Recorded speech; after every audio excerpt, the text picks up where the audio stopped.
Alors, le ROI, c'est toujours un sujet très complexe. Parce qu'on va te dire, ouais, mais alors attends, Office 365, comment tu calcules le ROI d'Office 365? Alors moi, je peux te dire que je vais te le calculer différemment, c'est que si on ne l'avait pas mis, je veux dire combien ça va nous coûter de ne pas le faire. Et après, il y a un autre sujet, alors nous, dans une ESN, il est particulièrement vrai, même si c'est un sujet pour moi qui est important depuis de nombreuses années, quel que soit le secteur d'activité, mais particulièrement dans une ESN, c'est l'expérience collaborateur. C'est-à-dire que si tu mets des outils tout pourris, des PC tout pourris, un IT tout pourri, eh ben, ton turnover, il risque un peu d'exploser quand même. Surtout avec des gens qui sont des ingénieurs dans l'IT, ils veulent des outils propres, voilà, ils peuvent pouvoir travailler dans des bonnes conditions, quoi. Bonjour à tous et bienvenue sur le podcast CIO Révolution, le podcast des DSI modernes. Je m'appelle Bertrand Ruiz, je suis le CEO de RSAS, une solution web qui permet à la DSI et à la direction générale de partager une vue claire des projets en cours, des décisions à prendre et des priorisations à faire. Pour faire le meilleur produit au monde, nous avons décidé de lancer ce podcast pour interviewer des DSI, moteurs de la transformation de leur entreprise, et tout faire pour comprendre leurs enjeux et leurs méthodologies. Nous y abordons des sujets comme l'organisation projet, les copiles, la relation à la direction générale, l'impact du no-code avec le choix d'IT et bien d'autres choses encore. Grâce à eux et à leur feedback, aujourd'hui avec RSAS, vos rapports projets de comité de pilotage sont faits en un clic, plus besoin de passer des heures sur PowerPoint ni à rechercher l'information dans vos emails. Vous avez une vue agrégée de toutes vos données projets, budget, risques, temps passé. Et pour éviter toute ressaisie d'informations, RSAS se connecte à vos outils Microsoft Teams, Jira, Wrike, etc. Sur ce, je vous laisse avec ce nouvel épisode à la découverte de nouvelles façons de faire. Écoutez, bonjour à tous. Je suis ravi aujourd'hui de vous présenter Olivier Créblé. Olivier Créblé qui est le DSI et directeur de la transformation de Neosoft Group. Bonjour Olivier. Bonjour Bertrand. Bon, alors du coup, en quelques mots, explique-nous un petit peu ce que fait Neosoft et Group et un peu toi, tu es arrivé depuis combien de temps à ce groupe et comment tu vois les choses se goupiller pour toi dans cette aventure. Alors, bah, Goubi est bien. ESN, Neosoft est une ESN de 1400 collaborateurs, hein, qui a à peu près une quinzaine d'années. Je suis arrivé il y a bientôt 2 ans. Voilà, ça fait bientôt 2 ans. Et on se pose souvent la question de se dire, bah voilà, qu'est-ce qu'on fait dans une ESN quand on est DSI ou quand on est directeur de la transformation? Et ben en fait, il y a des sacrés enjeux, vraiment beaucoup d'enjeux sur la transformation d'une ESN. Et une ESN a des vrais sujets aussi elle-même de transformation. Pour transformer nos clients, on doit se transformer et c'est en tout cas ce qui m'anime aujourd'hui chez Nosoft. Et Nosoft, bah, après, voilà, on a un domaine d'activité qui est assez large, hein. On a du savoir-faire, des expertises sur différents sujets, des sujets plutôt infrastructure, des sujets plutôt développement, des sujets aussi également fonctionnels. On est présent globalement sur tout le territoire en France et pour le moment, on se concentre, je dirais, on concentre nos efforts sur le marché français. Ok. Et donc, du coup, la nature, est-ce qu'il y a des spécificités sur Neosoft qui peuvent être intéressantes à savoir sur des produits, services particuliers? Oui, alors aujourd'hui, on a plusieurs parties. On a une filiale qui est spécialisée sur le retail, hein, marché de niche, voilà, qui est présente aussi sur le marché français. Une filiale sur la partie cybersécurité, où j'ai un peu un petit pied dedans parce qu'on a des vrais sujets de sécurité dans le groupe. Donc, on utilise cette filiale pour nous et on pousse aussi les usages que l'on teste dans le groupe bah, pour nos clients futurs. Et après, sur le groupe en tant que tel, sur Neosoft Service, voilà, on est en capacité d'aider différents clients. Nos clients sont plutôt en général des ETI ou des très grosses PME. On se focalise sur ce marché en mettant à disposition bah, nos compétences, nos expertises sur des centres de services ou alors sur du one-shot ou sur de l'accompagnement. Ok, très clair. Et donc, du coup, toi, tu es arrivé relativement récemment dans l'entreprise. Ça fait 1 an et 10 mois sur ton profil LinkedIn, c'est ça? Ouais. Ok, donc ça fait 2 ans. Et donc, du coup, bah, raconte-nous un petit peu ces 2 ans-là. Comment, quand on arrive DSI d'une ESN, qu'est-ce qui se passe? C'est quoi les enjeux? Comment tu structures ton équipe? Alors, déjà, la première chose qui était plutôt bien faite et ce qui est super rassurant quand on arrive dans une entreprise, c'est quand il y a une stratégie qui est établie. C'est-à-dire qu'il y a un cap qui a été établi par le COMEX. Alors, quand je suis arrivé, il était en train d'être finalisé. Il y avait encore quelques coups de tournevis. Et du coup, déjà, ça donne la grande ligne directrice. Et c'est ça qui est intéressant. C'est qu'on se dit, bah voilà, l'entreprise, elle sait où elle va. Les actionnaires et les dirigeants, ils savent où ils veulent aller. Et ce qui fait qu'il y a déjà, voilà, je dirais un bout de la lettre d'objectif qui est déjà établi. Et donc, moi, je suis parti de cette stratégie d'entreprise. Et derrière, j'ai fait en fait deux actions. La première, c'est déjà de comprendre quelle était mon organisation actuelle. C'était une DOSI à l'époque.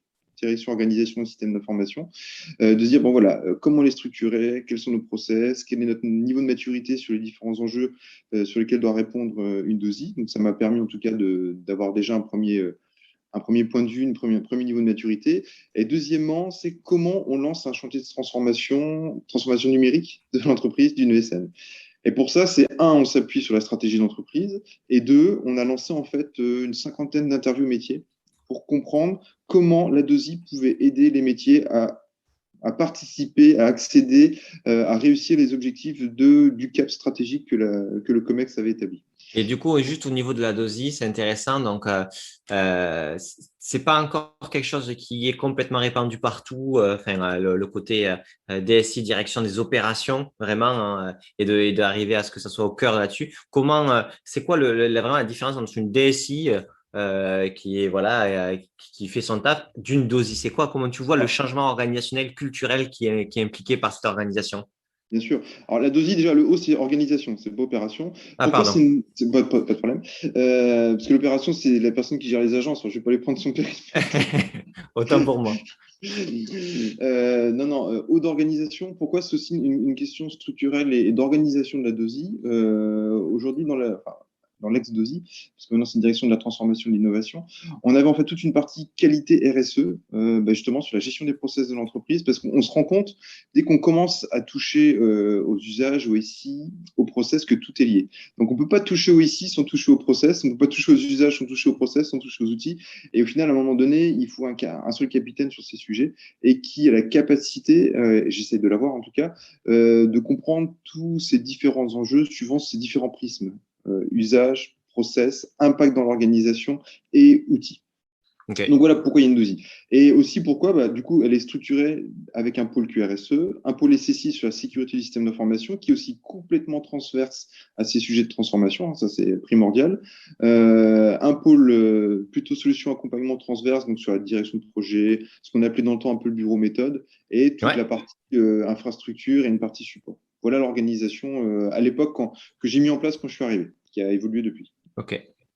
Ok. Et quand cette organisation, donc du coup, elle est proposée, la cohérence, enfin les autres entités, les autres métiers, comment l'appréhendent? Est-ce qu'ils comprennent la valeur qu'elle va avoir par rapport à l'organisation actuelle? Comment tu valorises ce changement d'organisation pour les autres parties prenantes? Alors, un peu comme je te l'expliquais à l'instant, mais aussi en mettant rapidement en place des facilitateurs, en fait, des interlocuteurs uniques, parce qu'on se rend compte souvent que, c'est ce que je disais, c'est que tu vas mettre en place un nouvel outil, tu vas te rendre compte que tes usages, pardon, tes process, tes modes opératoires sont un petit peu différents, donc tu es en train de transformer tes modes opératoires, donc du coup, tu vas avoir la qualité, et l'idée d'avoir un interlocuteur unique qui va gérer quelque part tous ces sujets de transformation, eh ben, ça a été très apprécié des métiers. Typiquement, Ok. je sais pas, on a mis en place un nouvel ERP, bah forcément, ça a des impacts sur ton organisation, sur tes process, surtout en fait, sur les outils, sur la data, absolument sur tout.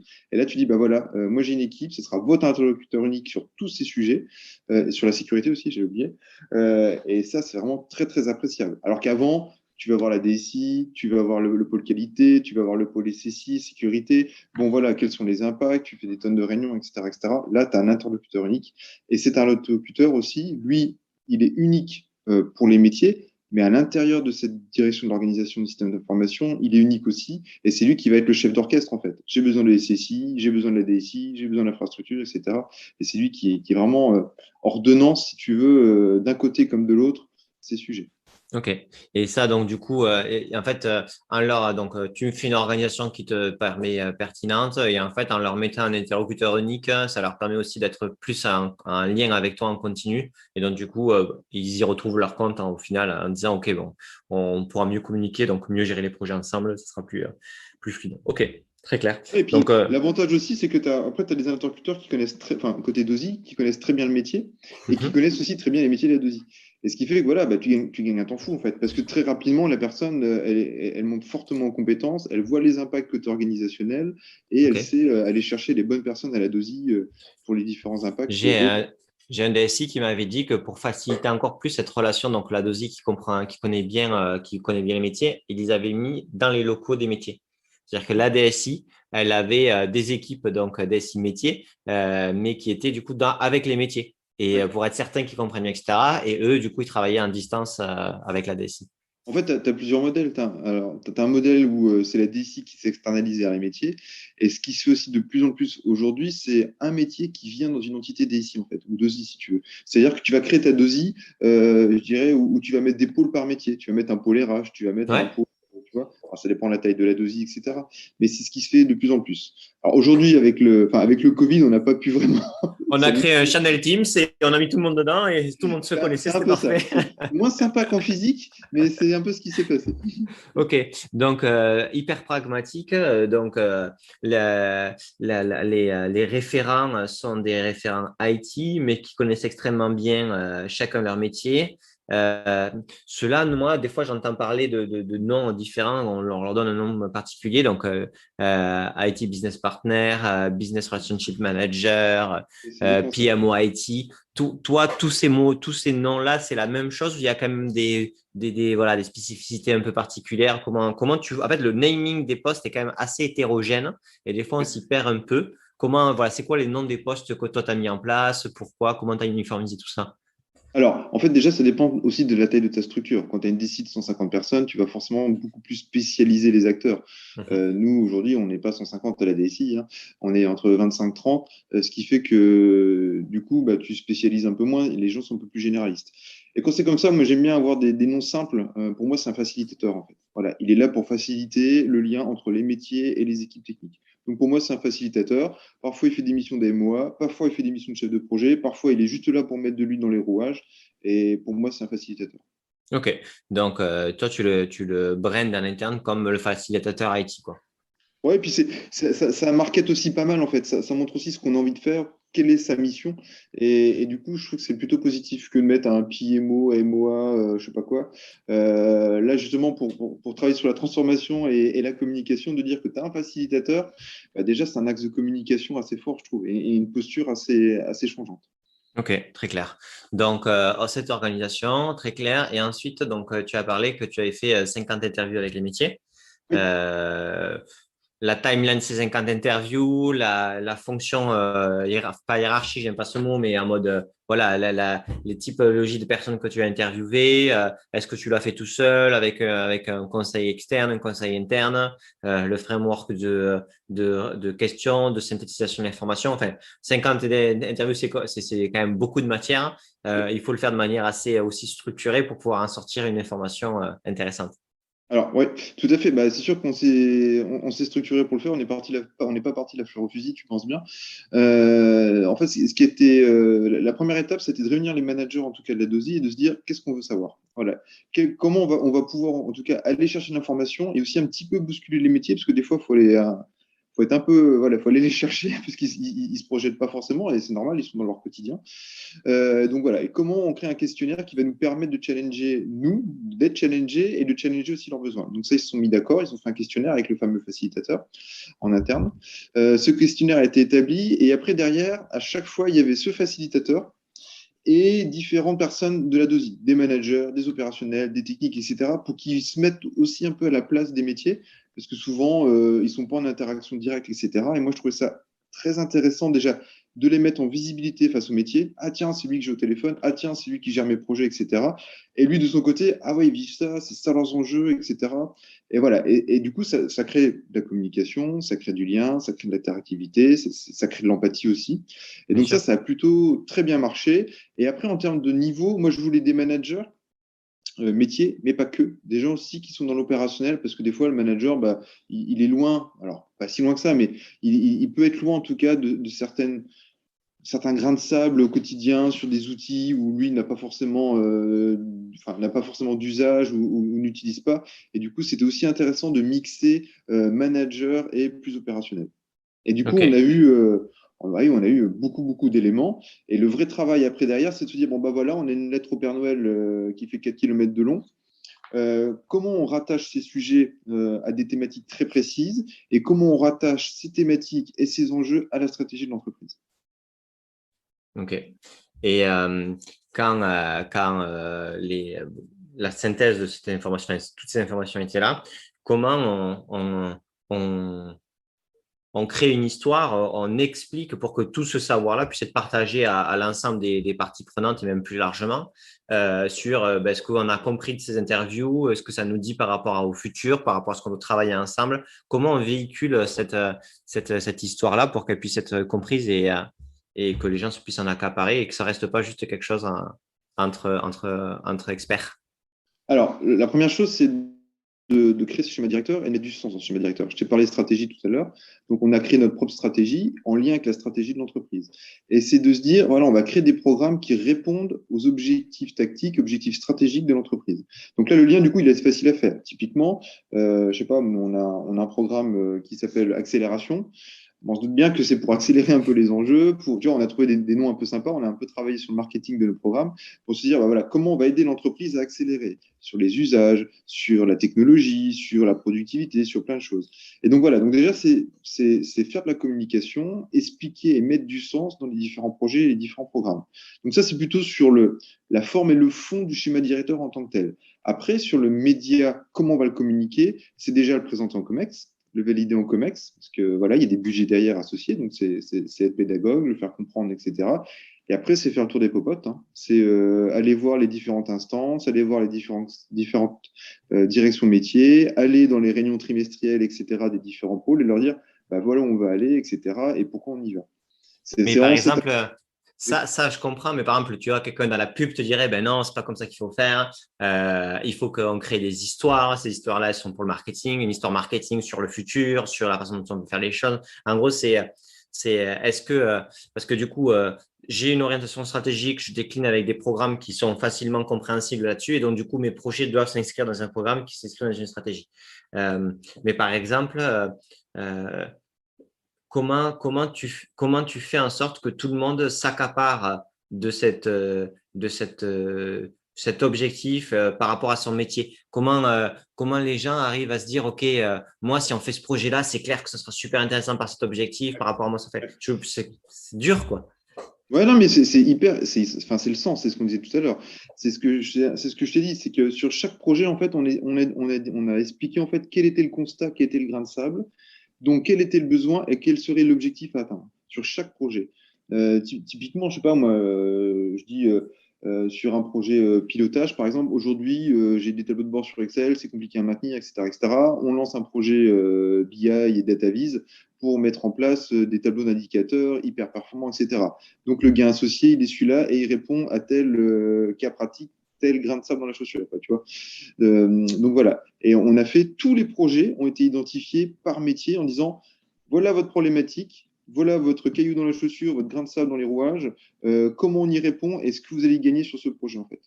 Donc le sens, il y est en fait. Et donc tu dis, ah ouais, ce projet-là, il va m'apporter ça. Ah ouais, ce projet-là, grâce à lui, demain, bah, j'aurai plus de problématiques, je vais pouvoir avancer, etc., etc. À chaque fois, grain de sable, objectif, résultat.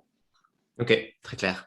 OK, super. Donc là, tu as décliné donc de ton départ, de ton arrivée à on a fait les 50 interviews, on a organisé un DOSI et maintenant on a commencé à communiquer, enfin voilà, à faire le tour pour pouvoir expliquer la stratégie, le programme, etc. Il y a combien de temps qui s'est passé? Puis avec le Covid et tout, c'était sympa. Non, on avait déjà bien travaillé, je dirais.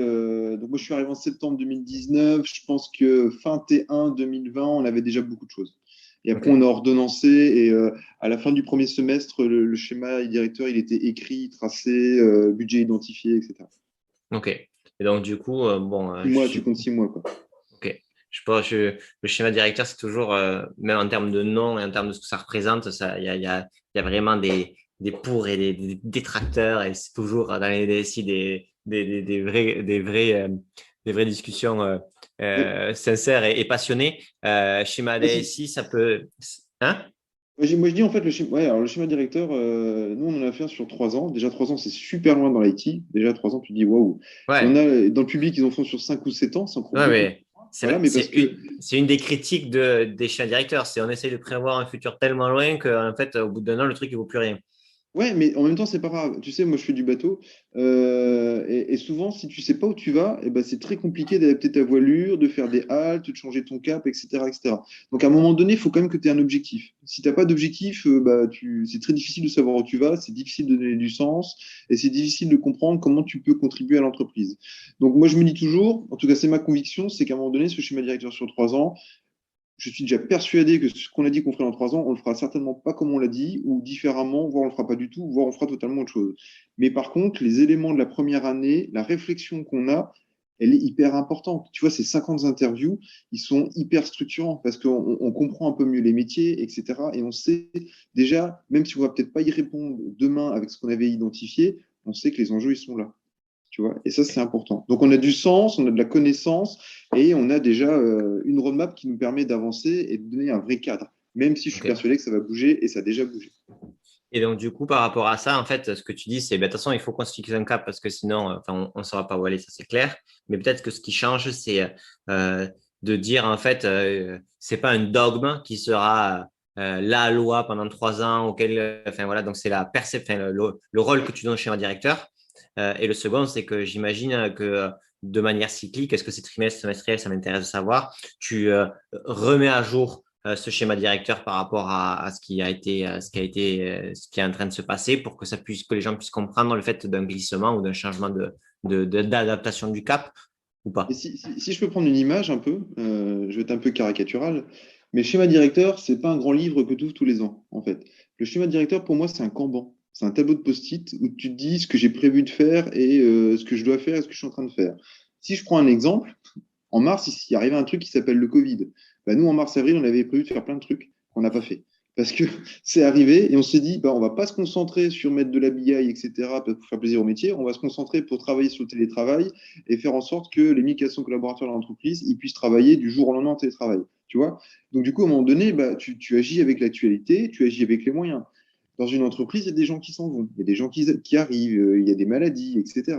Pareil, il y a des gens qui ont des compétences que tu perds à un instant T parce qu'ils partent en vacances, parce que, je sais pas, ils se cassent un bras.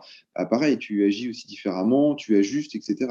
Donc, ce Kanban, c'est quelque chose de hyper agile, en fait. Et il faut être agile dans l'entreprise.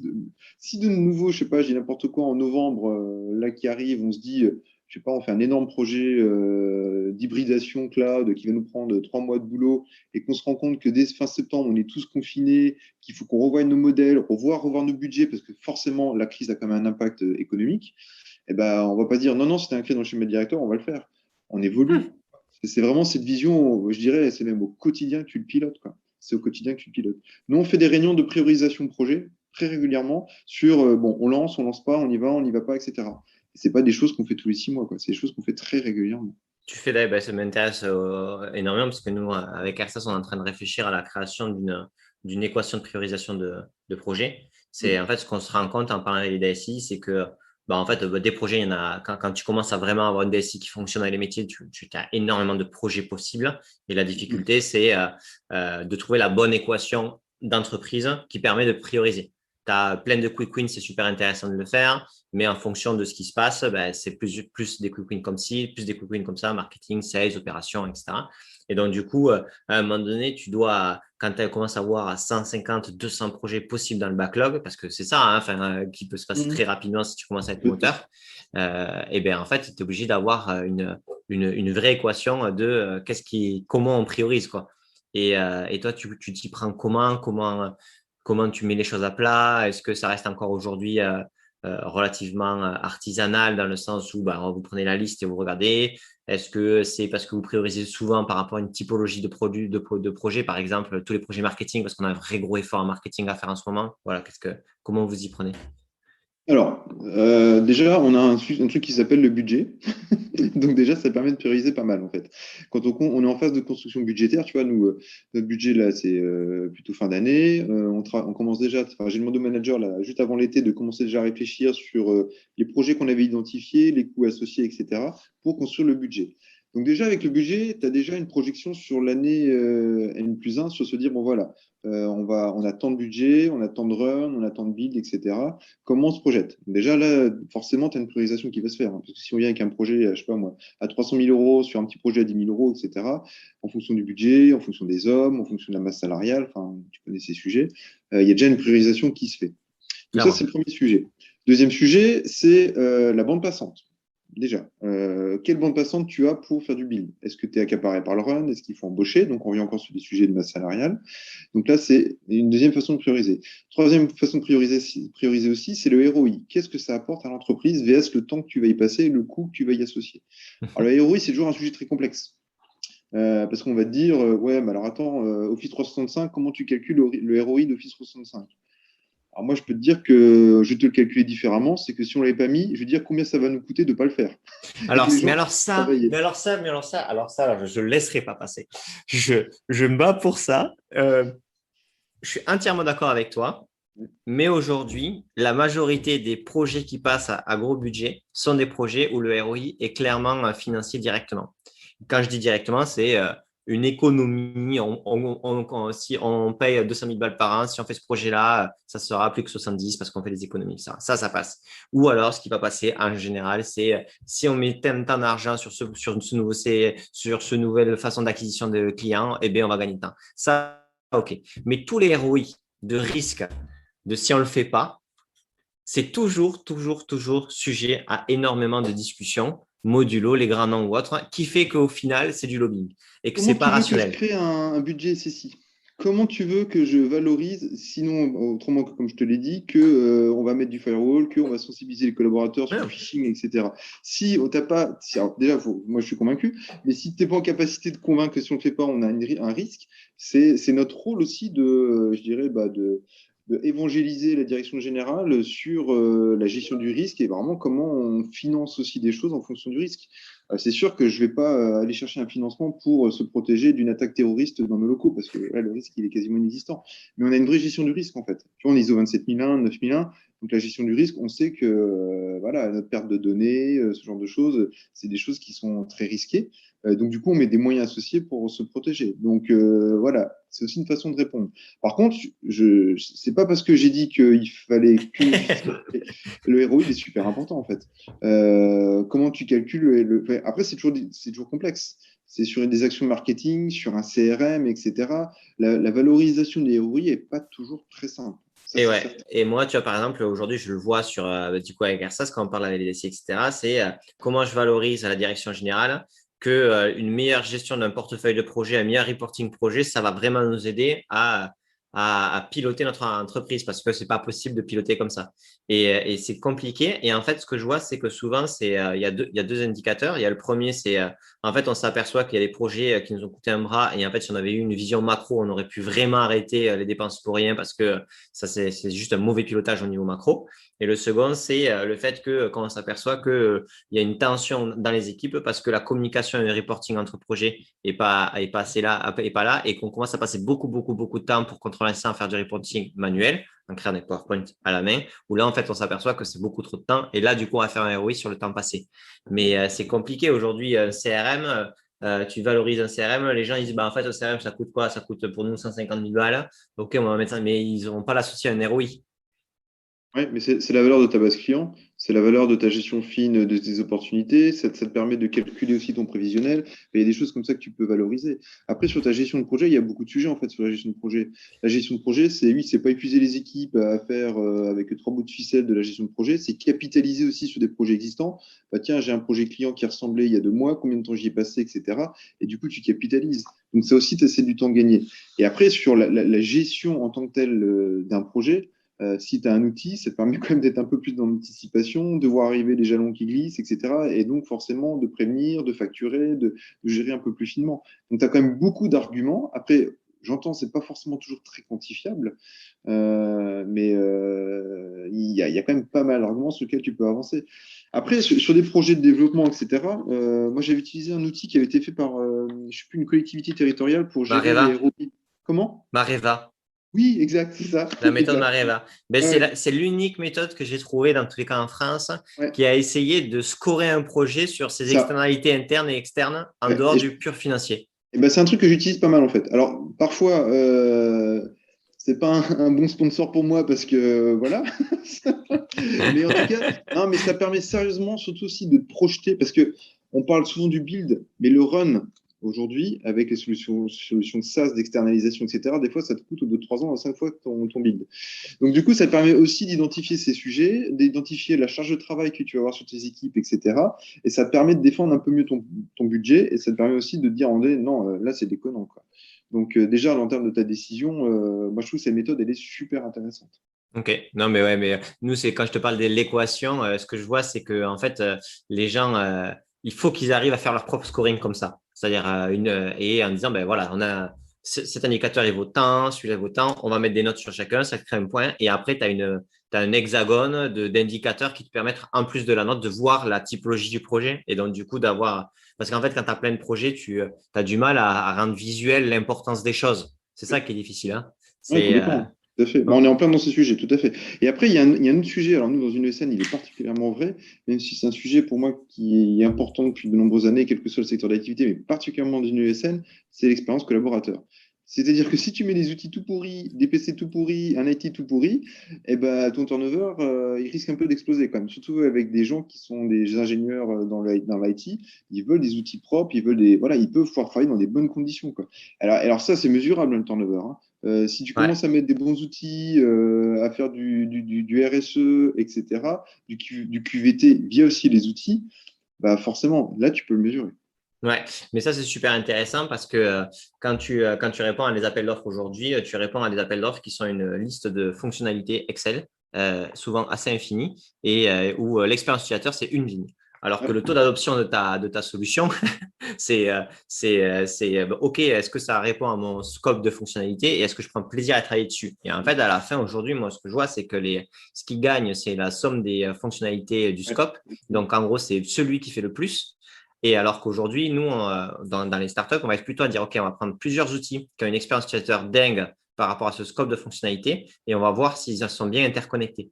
Et donc, du coup, tu te permets d'avoir des expériences. En fait, il faut maximiser l'expérience utilisateur par typologie et par scope, alors que de dire, en fait, lui, ça fait super bien pour eux, mais pour les autres, ça ne la fait pas très bien, ça ne va pas être beau, mais ce n'est pas grave. Et en fait, non, parce que dès que c'est ça, c'est fini, ils ne vont plus du tout ouais. l'utiliser, ton adoption. Et comme en fait, tu ne mesures pas l'adoption de tes solutions en continu à la fin de tes projets, en fait, c'est très compliqué de changer un processus d'appel d'offres en disant, en fait, regardez, quand on a mesuré, on a répondu à ces appels d'offres de la manière que vous voulez, c'est-à-dire avec toutes les fonctionnalités et le seul outil qui fait, mais en fait, la taux d'adoption est faible.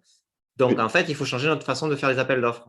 Et ça, c'est compliqué à faire passer aussi. Ouais, mais c'est pas dans la culture en fait. C'est comme l'accompagnement au changement en fait. C'est que souvent c'est un budget, tu mets une ligne dans ton cahier des charges et puis à la fin tu es obligé de gratter, donc tu enlèves l'accompagnement au changement. Et ça, c'est la plus grosse des conneries en fait.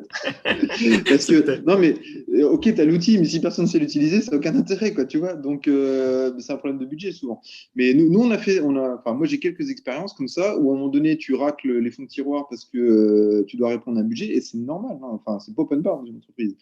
Sauf qu'à un moment donné, tu te rends compte que ça patine, ça patine, ça patine, qu'au final, personne ne l'utilise ou mal, et derrière, tu vas rechercher du budget pour aller faire l'accompagnement au changement, et la valeur ajoutée, au final, elle est là. Tu vois, c'est ce qu'on a fait sur des outils où derrière, on a mesuré l'adoption, on a fait des séances de formation, d'accompagnement au Ben changement, le ouais. key user qui remonte tous les sujets, tu vois, le product owner, enfin, toute cette nouvelle méthode. Mais à un moment donné, si tu veux que ça marche, et là, si tu veux vraiment un vrai ROI, ben, en fait, il faut faire cette partie en tout cas. Il Le faut mettre des ticket, moyens c'est sur ça. l'accompagnement au changement, etc. Ouais, ouais. Le ticket, il est pas juste. En fait, c'est ça le problème. C'est quand, ah oui, est-ce que vous faites de la formation? En fait, la formation, ça veut tout dire et rien dire. C'est OK.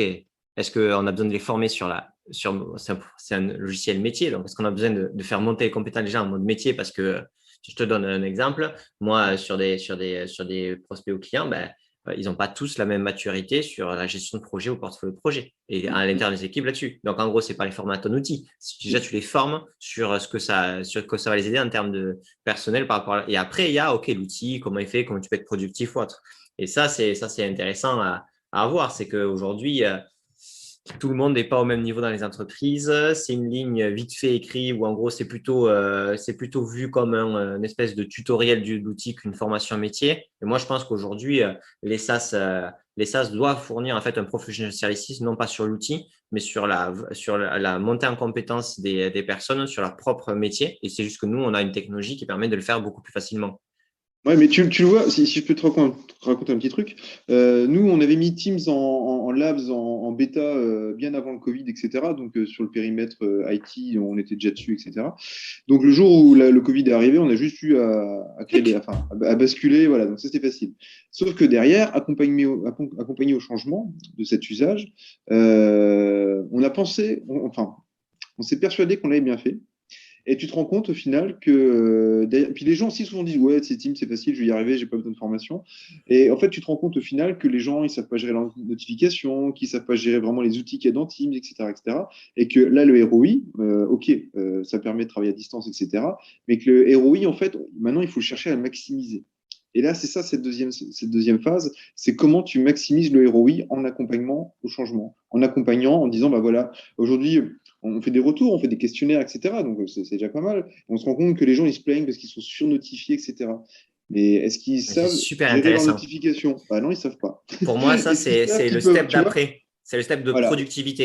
Et on en parlait avec Emmanuel, une DSI qui est la DSI du siège à Danone. Elle a créé une équipe de coach digital Mhm. où en fait, leur objectif, c'est vraiment d'aider les gens à être productifs sur leur outil.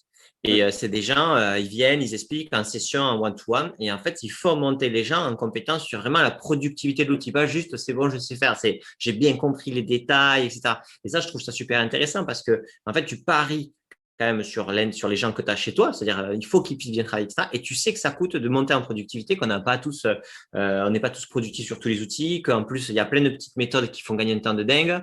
Et on se souvient tous de quelqu'un qui nous a montré un raccourci de clavier Ouais, c'est sur le ça. logiciel où tu es là, waouh, mais ça va faire gagner au Oh, taquet de temps. J'ai un exemple, petite anecdote rapide. C'était la semaine dernière où j'ai demandé à une collaboratrice là, sur un autre métier de nous faire une réunion. Et dans Outlook, tu sais, réunion toute simple, quoi. Et elle me fait, ouais, mais alors t'es dispo quand? Je fais, bah regarde, etc., etc. Et quand j'ai vu comment elle faisait pour avoir les réunions en ouvrant 42 agendas, alors qu'en fait, en un clic, elle a l'assistant de planification, tu fais, mais ouais, on est passé à côté d'un truc, quoi, tu vois, il faut qu'on explique aux gens, faut leur donner des astuces, parce que, C'est enfin, c'est ça. notre responsabilité, tu vois. Et ben moi, je trouve ce qu'a fait Emmanuel, là, le coach, c'est super. Ils font des petites vidéos use case sur chacun des outils. Après, il y a des gens qui viennent leur poser des questions, du coup, ils voient que là-dessus. Après, ils font des sessions en one-to-one. Puis les gens disent, ah putain, elle m'a aidé. Donc, en fait, ça se diffuse Ouais, parce ouais, qu'en fait, c'est les gens grave. en parlent énormément, tu vois. Et ça, c'est trop bien. Et je pense que C'est un de nos projets dans le schéma directeur. Ça se lance là, début S2 chez nous, tu Et vois. ça, je pense que c'est vraiment clé parce que en fait, tu mets de plus en plus d'outils qui sont hyper puissants, simples, c'est vrai, focus, mais en même temps, c'est en continu qu'il faut que les gens, parce qu'en fait, tu ne peux Ouais. pas la faire une formation de 3 jours au début en disant, ah, c'est bon, tu as tout compris, c'est les mecs qui vont l'utiliser, Ouais, et ils ne sont pas puis, bien faire. avec les outils SaaS, la vraie problématique, c'est que ça évolue tous les mois. Donc, un outil que tu as présenté il y a un an et demi, 2 ans, regarde Office 365, bah, maintenant, il y a plein de nouvelles fonctionnalités, il y a plein de choses que tu fais aussi différemment, etc. Donc, ce que tu as expliqué à un instant T, ce n'est plus vrai un an plus tard. C'est Donc, comme sur pareil, là, comment tu AirSAS, gères tous ça? les jours, il y a des nouveaux trucs. Ah ouais, Non, mais c'est clair. Et en plus de ça, en fonction de chaque outil, tu n'as pas la même culture pour faire pousser. Enfin, les SaaS n'ont pas la même culture sur la pédagogie de les itérations produits. Il y a des boîtes qui font ça super bien où à chaque petit truc, il y a un petit cadeau qui fait, les gens vont voir la vidéo, ça t'accompagne, c'est même personnalisé par rapport au type d'utilisateur que tu es toi. Et donc là, bah, du coup, ça t'aide énormément. Et moi, ça, je pense, tu vois, c'est un des trucs aussi, je vais en parler des appels d'offres, de la façon de faire, c'est la question, c'est pas juste est-ce que vous avez une fac, tu vois. C'est comme quand on te demande est-ce que vous avez une API? Bah oui, j'ai une API. Mais après, est-ce qu'elle est bien? Est-ce qu'elle est complète? Est-ce que tu peux vraiment taper dedans? Est-ce qu'il y a une finesse? C'est ça qui est important. Et en Bah, fait, c'est j'ai vu une société comme ça là, qui développe des chatbots sur l'accompagnement justement. ouais. À chaque fois, tiens, comment tu veux gagner en efficience sur Outlook? Ah bah, est-ce que tu connais cette astuce, machin, etc., Mais etc. Alors, je sais pas l'usage, comment ça fonctionne, mais je sais pas si ça marche, mais je trouvais l'idée intéressante en tout cas. l'idée, elle est super intéressante, qu'elle puisse être aussi sur tous tes outils, c'est-à-dire en fonction de l'outil où tu es, tu t'as ta fac, etc. Ça, c'est Ouais, une chose. ouais, Et en fait, de dire, bah, en fait, quand tu choisis un SaaS, tu vas vraiment regarder leur capacité à accompagner en continu les collaborateurs qui sont là-dessus. Qu'est-ce que ouais. vous faites? En fait, c'est quoi votre plan de formation continue de votre outil à nos collaborateurs? Et ça, moi, je trouve que c'est intéressant parce qu'en gros, ça ne sert à rien d'avoir une fac. C'est comment tu fais. Est-ce qu'ils ont développé une certaine intelligence pour accompagner les utilisateurs en continu sur l'appréhension en plus du projet, enfin, de l'outil qui bouge en continu. Et Mais je ça, c'est pense qu'on vraiment n'est top. pas encore tous matures sur ces sujets. Non, on ne l'est Parce que pas. c'est toujours une question de budget. Enfin, je te le redis, hein. C'est vraiment une question de budgétaire. Et souvent, on est quand même ric-rac, on essaie de, Non, voilà, bien sûr. tu vois. Donc, c'est pas évident de trouver le juste milieu entre ce que je vais me prendre, entre guillemets, sur mes fonctionnalités qui sont hyper importantes pour les métiers Ouais. et la part budget sur l'accompagnement au changement. Moi, je C'est pense pas qu'il y a simple. une question de budget, mais il y a une question d'indicateurs qui ne sont pas mesurés. C'est le taux d'adoption. Ouais, ouais, ouais, Et en fait, du coup, clairement. ben là, c'est pas une question de budget, c'est juste c'est une question de compromis. On prend un outil moins complet, mais parce qu'on est sûr que sur ce qu'il fait là, le taux d'adoption sera meilleur. Et ça, tu vois, c'est pas une réflexion qu'on a en continu, Tu as quoi. le taux d'adoption, typiquement sur une CRM, taux d'adoption et taux de complétion ou complétude des informations. Si Ouais. tu as un CRM et que tu as juste Monsieur Martin Ouais, Robert ouais. sur sa fiche et tu en as 50 comme ça, bah, Ça l'héros, il marche n'est pas pas. terrible, quand même, hein. Non, mais clairement. Et ça, c'est super, c'est clé, hein. Et après, il y a le fait aussi moi, ce que je vois aussi une difficulté à monter en puissance les équipes IT métiers ensemble à benchmarker les solutions. C'est-à-dire que même si c'est vrai qu'il y a encore voilà, les métiers et les DSI commencent à faire à benchmarker ensemble, etc., il y a une espèce de très vite, c'est deux, trois solutions maximum. Alors que bon, tu vois, enfin, des fois, il faut aller chercher au Portugal, en Espagne. Enfin, ça dépend si les utilisateurs peuvent parler, enfin, sont anglais, des utilisateurs en anglais, mais il y a quand même énormément de solutions SaaS que tu vois pas et qui peuvent être hyper pertinentes par rapport à ce que tu fais. Ouais. Et Ouais, la difficulté d'avoir l'overview de toutes les bonnes solutions sur le marché mondial, quoi. Ça ouais, devient compliqué. ça devient compliqué, mais c'est en termes d'opération, c'est clair. Et du coup, moi, je me dis, tu vois, que les indicateurs, quels sont les indicateurs des opérations que la DSI fait avancer et que du coup, tu peux vraiment héroïser. Parce qu'en gros, au final, nos boîtes, elles fonctionnent comme ça. Et en gros, ben, comment tu rends rationnel le fait que tu apportes vraiment au taquet de valeur, tu vois. Bah, tu vois, le Et taux d'adoption, nous, on regardait le taux d'adoption, le taux de connexion du CRM, tu vois, des utilisateurs. Avec l'accompagnement au changement, on avait pris une prestat d'accompagnement au changement en dehors de l'intégration, vraiment pour accompagner les utilisateurs. Et comment tu crées une communauté, tu vois, vraiment en mode agile, comment tu crées une communauté avec des key users, des product owners, etc. Et comment tu suis au fil de l'eau les taux d'adoption, les taux de complétude des fiches, etc., etc. Tu vois, et ça, ton héros, tu l'as, quoi. Si tu dis, bah voilà, on est passé de 20% à 80% de connexion tous les jours, des taux de complétude, n'importe quoi, de 100% des fiches, etc., bah là, tu vois ça, que ton pareil. héros, il parle, quoi, hein. C'est clair. Et, non, mais super. Et toi, du coup, dans ton schéma directeur, qui est un schéma directeur IT, est-ce que tu intègres vraiment le schéma directeur, on va dire, de transformation, on va dire, managériale, quoi? Parce que, OK, on update les outils ou autre, mais en fait, on est à un niveau de maturité X sur tel périmètre et on veut arriver à un niveau de maturité Alors, Z sur un périmètre Y. il n'est pas que IT, le chemin directeur, parce qu'il y a la partie process, etc. Donc, il y a des vrais sujets de transformation sur notre système de management intégré, sur du lean management, etc. Et on a aussi des chantiers stratégiques prioritaires, hein, en lien avec la stratégie de l'entreprise, sur la posture du manager, sur l'intelligence collective, sur comment tu travailles autour de ces nouveaux modes de management, etc. Sur le management à distance, tu vois, donc on travaille très fortement avec la DRH et le directeur des opérations sur ces sujets. On a pas mal de co-sponsoring avec des membres du COMEX sur ces sujets de transformation. OK. Donc, en gros, vous avez réussi à vous donner un cap de maturité de transformation dans l'entreprise en termes de manière beaucoup plus globale que IT. OK. Et ça, vous êtes fait accompagner pour le faire?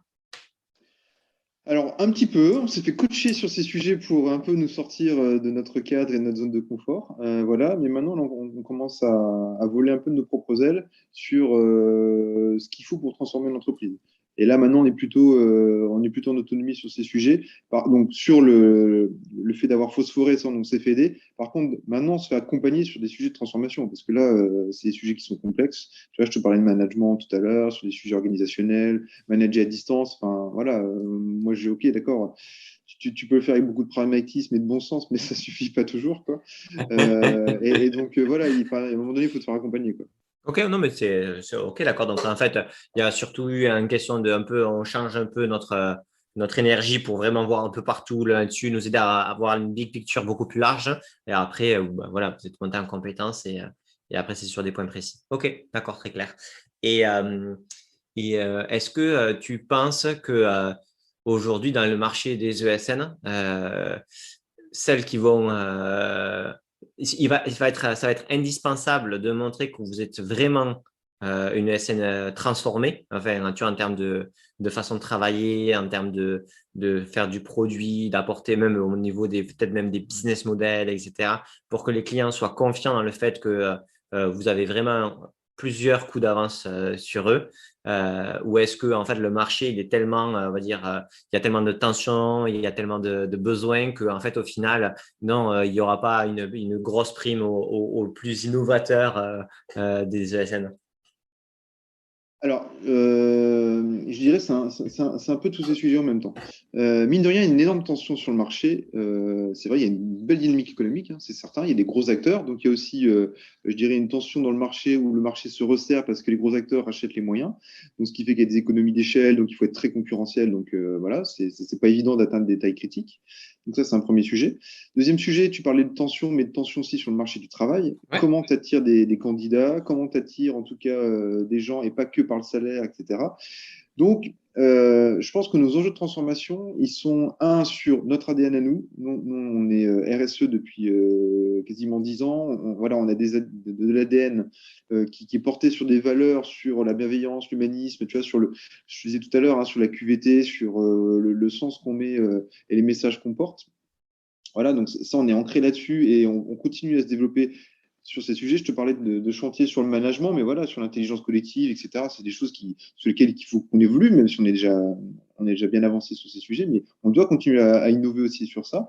On doit aussi innover sur la techno, parce que c'est quand même de notre métier. On ne va pas continuer à faire de l'S400 ou du COBOL, tu vois, voilà, ou faire du TO7.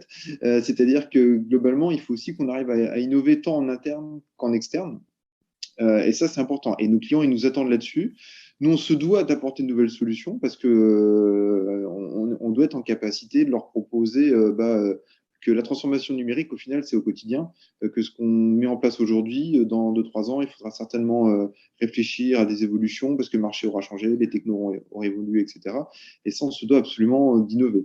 Donc, je pense il faut continuer à avancer, il faut montrer nos expertises, il faut aller sur des sujets peut-être de plus en plus touchy, parce que mine de rien, tu te rends compte que l'IT s'est énormément professionnalisé sur des sujets très, très, très précis, et là où tu as besoin forcément d'expertise, et souvent d'ailleurs, les DSI n'ont pas d'experts, elles ont souvent des généralistes, etc. Et c'est là où nous, on est en capacité d'apporter nos compétences, nos savoir-faire, des solutions aussi d'accompagnement. Et je suis assez convaincu de se dire à un moment donné, voilà, il faut qu'on soit en capacité d'être en même temps en amont et en aval des sujets. C'est-à-dire, voilà, tu as une problématique, on t'écoute, on audite, on conseille, on est en capacité de produire et de délivrer des solutions, quel que soit le sujet, et en se spécialisant, je dirais, sur des marchés particuliers, des secteurs d'activité, parce que la valeur ajoutée, elle est là. C'est connais bien toi, enfin, il faut bien connaître son client et créer des équipes associées qui connaîtront vraiment très très bien les problématiques du client pour cerner un peu comme on le fait dans la DSI, tu vois. Enfin, on est plutôt cohérent en fait dans notre façon de faire, c'est que ce qu'on fait dans une DSI pour nos métiers, quelque part, c'est ce qu'on va faire aussi pour nos clients, quoi. Ok, ouais, très clair. Bon, mais super, c'était super intéressant. Est-ce que tu as des choses que tu voudrais nous partager sur une thématique qu'on n'aurait pas encore abordée? Les 5 minutes qui nous restent, Ouais. non, non, non, c'est ce que je disais, on en avait un petit peu évoqué, mais moi je suis convaincu, c'est pour ça qu'on a créé la direction de la transformation et de l'innovation, c'est qu'il y a une vraie symétrie des attentions que les ESN doivent avoir, c'est-à-dire travailler sur l'interne, tu vois, se transformer en interne pour nos candidats, pour nos métiers, etc., travailler sur l'expérience collaborateur, innover en interne, parce que derrière, en fait, ce qu'on fait en interne, on le fait aussi pour l'externe. C'est pour aider nos clients à se transformer et comment leur montre aussi que nous, ce qu'on fait et ce qu'on leur vend, c'est ce qu'on fait déjà nous-mêmes et ce qu'on se l'applique à nous-mêmes. Et ça, je suis assez convaincu de ça. C'est comme une entreprise qui vendrait un produit, je sais pas moi, une Ford T. Si les collaborateurs ils roulent pas en Ford T et que tu dis à tout le monde ouais, c'est la meilleure voiture du monde et qu'ils roulent tous en Peugeot, c'est qu'à un moment donné il y a quand même un sujet qui est un peu incohérent. Donc voilà, moi je suis convaincu de ça et la direction de la transformation et de l'innovation, c'est ça, c'est se transformer en interne pour accompagner les transformations de nos clients à l'externe et il faut que le lien il soit fort en fait. Ok, bah super, merci pour tout. C'était super intéressant et hyper concret. Merci pour aussi toutes ces anecdotes, ça rend les choses beaucoup plus claires. Merci à toi, Bertrand. Bon, mais j'espère que vous avez kiffé ce podcast.